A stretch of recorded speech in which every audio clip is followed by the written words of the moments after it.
Hello दोस्तों, स्वागत है आप सभी का। अभी कुछ हफ्तों पहले मध्य प्रदेश पीएससी ने अपनी ऑफिशियल वेबसाइट पर एमपी एडीपीओ परीक्षा का नया सिलेबस अपलोड किया है। अभी इसके लिए एग्ज़ाम कब होगा इस संबंध में कोई जानकारी अभी नहीं दी गई है, लेकिन जब भी इसके लिए एग्ज़ाम होगा आपको अपनी तैयारी रखना है। इसके लिए तैयारी कैसे करना है एवं कैसे पढ़ना है, आगे हम इसी पर चर्चा करेंगे। तो वीडियो को पूरा ज़रूर देखिए जिससे कि कोई भी इंपॉर्टेंट इन्फॉर्मेशन मिस ना हो। और आपने अभी तक चैनल को सब्सक्राइब नहीं किया है तो सब्सक्राइब कर लें, साथ ही बेल आइकन को भी प्रेस कर लें जिससे आगे आने वाले ऐसे ही इंपॉर्टेंट वीडियोस आपको मिलते रहें। तो चलिए स्टार्ट करते हैं। एमपी एडीपीओ यानी सहायक जिला लोक अभियोजन अधिकारी अर्थात assistant district public prosecution officer, इस पद के लिए परीक्षा होगी। एमपी एडीपीओ का जो एग्ज़ाम होगा, आपका पूरी भर्ती प्रक्रिया जो होगी आपकी वो 500 मार्क्स की होगी। जैसा कि आप देख पा रहे हैं, ऑनलाइन एग्ज़ाम जो आपका होगा वो 450 मार्क्स का होगा और इंटरव्यू 50 मार्क्स का होगा।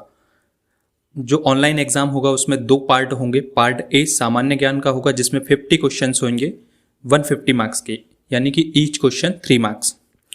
अब बात करते हैं पार्ट ए के लिए कैसे पढ़ना है, अर्थात सामान्य ज्ञान को कैसे पढ़ना है, इस पर हम बात करने वाले हैं। पहली चीज़, एमपी एडीपीओ एग्ज़ाम में जीके को पहली बार ही पूछा जा रहा है। इससे पहले जीके कभी नहीं पूछी गई है। अब इस सामान्य ज्ञान के पेपर के जो नंबर्स को डिवाइड किया गया है उसे समझ लेते हैं। वे इस प्रकार से होंगे। एमपी जीके के 35 क्वेश्चन होंगे, इंडियन जीके के 10 क्वेश्चन होंगे, वर्ल्ड जीके के 5 क्वेश्चन होंगे।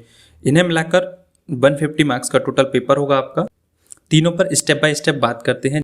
जैसा आप यहाँ देख पा रहे हैं तो एमपी जीके का बर्डन बहुत अधिक है, उसे बहुत अच्छे से आपको पढ़ना होगा, जिसमें 5 यूनिट आपको बताई गई हैं, जिसके लास्ट के 2 यूनिट को हम हटा दें जो कि कंप्यूटर और करंट अफेयर्स से रिलेटेड है, उन पर हम आगे अलग से बात करेंगे। तो सबसे पहले एमपी जीके की हम बात कर रहे हैं, जिसके 3 यूनिट, फर्स्ट, सेकंड और थर्ड यूनिट, उन्हें टॉपिक वाइज आपको बहुत अच्छे से पढ़ना है। इसके लिए आपको अच्छी बुक की ज़रूरत पड़ेगी। तो आप पुणेकर, महावीर या माहेश्वरी की मध्य प्रदेश सामान्य ज्ञान में से कोई भी एक बुक आप परचेज कर सकते हैं जिसकी भी लैंग्वेज आपको ज़्यादा सटीक लगे। और इस बुक को आपको पढ़ना कैसे है, सबसे पहले आपके जो 3 यूनिट हैं उनके टॉपिक्स को अपनी बुक के इंडेक्स में मार्क कर लीजिए कि कौन कौन सा टॉपिक आपके सिलेबस में है। अब इन टॉपिक्स को पढ़ना कैसे है, किन किन बातों को ध्यान में रखते हुए पढ़ना है। जैसे मान लीजिए आप नदियों के बारे में पढ़ रहे हैं तो निम्न बातों को ध्यान में रखते हुए आपको पढ़ना है, जैसे कि नदी कहाँ से निकलती है, अर्थात उद्गम स्थल क्या है, उसका समागम स्थल क्या है, उसकी टोटल डिस्टेंस कितनी है, उसकी एमपी में डिस्टेंस कितनी है, कौन कौन सी परियोजनाएं उस पर चलाई जा रही हैं, उस पर कौन कौन से बांध हैं, किन किन राज्यों में यह बहती है, आदि। ऐसे ही सभी टॉपिक्स को प्रश्न वाइज आपको पढ़ना है। दूसरी चीज, एमपी सिविल जज में जो जीके के क्वेश्चन पूछे गए हैं उन्हें भी आपको सॉल्व करना है। और एमपी पीएससी की साइट पर रिसेंटली अभी कोई एग्जाम हुए हैं तो उनके पेपर्स को आपको डाउनलोड करना है, उनमें से जीके वाले पोर्शन को आपको पढ़ना है और देखना है कि पीएससी किस टाइप के क्वेश्चन आपसे पूछती है। अब बात करते हैं यूनिट 4 की। तो यूनिट 4 करंट अफेयर्स से रिलेटेड है, जिसमें नेशनल, इंटरनेशनल और एमपी, इन तीनों के ही करंट अफेयर्स शामिल होंगे। तो इनके लिए आप डेली न्यूज़पेपर और न्यूज़ सुनिए, तो उससे आपके करंट अफेयर्स बनते रहेंगे। अब बात करते हैं 5th यूनिट की, जो कि कंप्यूटर के बारे में है।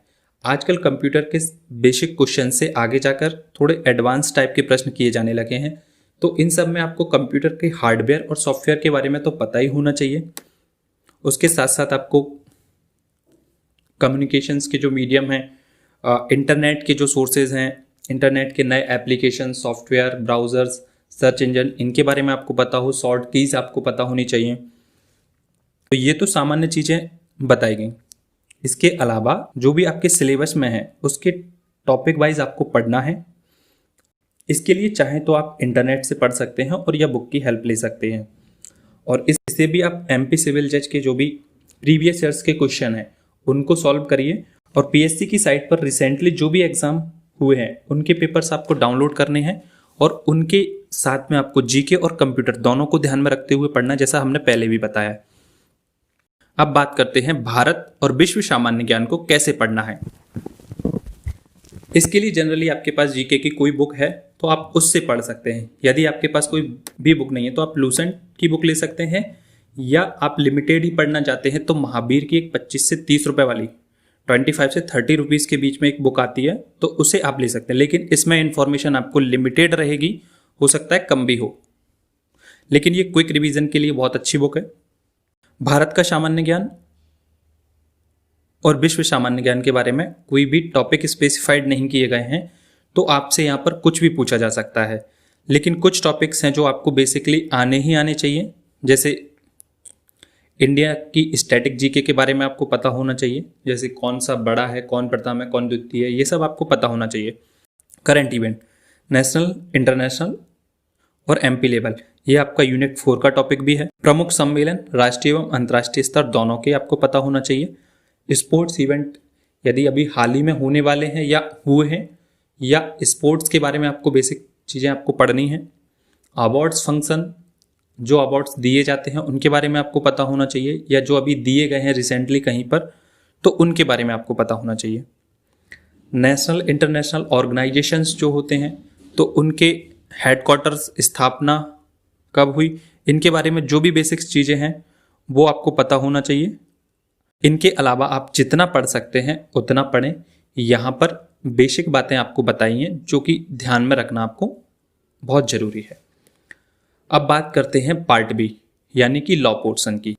इसमें आपको 29 एक्ट बताए गए हैं जो कि 10 यूनिट में डिवाइड हैं। और यदि आपको नहीं पता है एमपी एडीपीओ का कंप्लीट सिलेबस क्या है, तो आप डिस्क्रिप्शन में दिए गए लिंक से जाकर हमारा पिछला वीडियो देख सकते हैं। यहाँ पर आप देख पा रहे होंगे कि मोस्ट इम्पोर्टेंट और न्यूली एडिड कैटेगरी में हमने एक्ट्स को रखा हुआ है। ये जो आप मोस्ट इम्पोर्टेंट वाले जो एक्ट देख पा रहे हैं, ये हमने पिछले ईयर्स में जो प्रश्न पूछे गए हैं उनके बेटेस के आधार पर निकालकर यहाँ पर स्पेसिफाइड किया है उन्हें, और जो जनरली इनके केसेस जो हैं कोर्ट में आते हैं ज़्यादातर, और इम्पोर्टेंट में जो रखे हुए हैं इनके भी केस आते हैं, पर ये थोड़े से कम मार्क्स के पूछे गए हैं यहाँ पर, लेकिन बर्डन है इनका भी। और न्यू एडेड यानी कि इससे पहले ये एक्ट नहीं पूछे जाते थे, अभी इनका पूछना शुरू किया जाएगा। ये नए सिलेबस में ऐड किए गए हैं। देखिए, पढ़ना आपको सभी को है, यहाँ पर सिर्फ आपको सहूलियत के हिसाब से पिछले साल जो पूछे गए हैं उनकी इम्पोर्टेंस के आधार पर इन एक्ट को डिवाइड करके रखा गया है। इसके अलावा सारे एक्ट बहुत इंपॉर्टेंट हैं, आपको सभी एक्ट को बहुत अच्छे से पढ़ना है। अब बात करते हैं एमपी एडीपीओ के लिए बैरेक्ट को कैसे पढ़ना है, इस पर हम बात करने वाले हैं, तो सभी बातों को ध्यानपूर्वक सुनिए। तो सबसे पहले आपके पास सिलेबस के सारे बैरेक्ट होना चाहिए, और दूसरी चीज आपके पास प्रीवियस ईयर्स के क्वेश्चन पेपर होना चाहिए। बैरेक्ट को कैसे पढ़ना है उन पर हम बात करेंगे एक एक से। तो सबसे पहली चीज, आपको एक्ट का नाम विद एक्ट नंबर पता हो, इनकी इनैक्टमेंट डेट और इन्फोर्समेंट डेट आपको पता होना चाहिए। इंडेक्स आपको पता होना चाहिए, कुल कितने सेक्शन हैं, कुल चैप्टर कितने हैं और चैप्टर के नाम क्या हैं। फिर इसका संक्षिप्त नाम विस्तार जो भी आता है, सेक्शन 1 आपको पता होना चाहिए, कहाँ पर ये लागू है कहाँ पर नहीं है। दूसरी चीज, डेफिनेशन क्लॉज को, हर एक्ट की डेफिनेशन क्लॉज को बहुत बहुत अच्छे से पढ़ना है कि कौन से सब सेक्शन में कौन सी डेफिनेशन डिफाइन है, और उसके अंदर भी यदि कोई इंपॉर्टेंट बात है तो उनको भी आपको याद रखना है। फिर जो प्रश्न पूछे जाते हैं वो सेक्शन नेम एंड नंबर पर बेस्ड होते हैं, जैसे सेक्शन 378 आईपीसी का किस बारे में प्रावधान करता है, ये आपको पता होना चाहिए। अगला टाइप जो होता है प्रश्न का, तो वो होता है आपका अमेंडमेंट से रिलेटेड क्वेश्चन होते हैं आपके। तो यदि कोई रिसेंटली अमेंडमेंट हुआ है या कोई पहले का इंपॉर्टेंट अमेंडमेंट है, तो उसके द्वारा कोई नया सेक्शन जोड़ा गया है या किसी पुराने सेक्शन में ही कोई नई बात जोड़ी गई है, तो वो भी आपको याद रखना है। फिर अगले टाइप के जो क्वेश्चन होते हैं वो होते हैं कि यदि किसी सेक्शन में कोई टाइम पीरियड है तो वो आपको पता होना चाहिए। जैसे आपका किसी एक्ट में अपील के बारे में कोई प्रोविज़न है तो उसमें टाइम बताया गया कि भाई 30 डेज़ में अपील होना चाहिए, तो आपको यहाँ पर 30 डेज़ को याद रखना है। और अगले टाइप के जो प्रश्न होंगे वो अथॉरिटी से रिलेटेड होंगे, अर्थात कौन सी अथॉरिटी किसके परमिशन से या परामर्श से कौन सा कार्य करती है, तो अथॉरिटीज़ को आपको याद रखना है।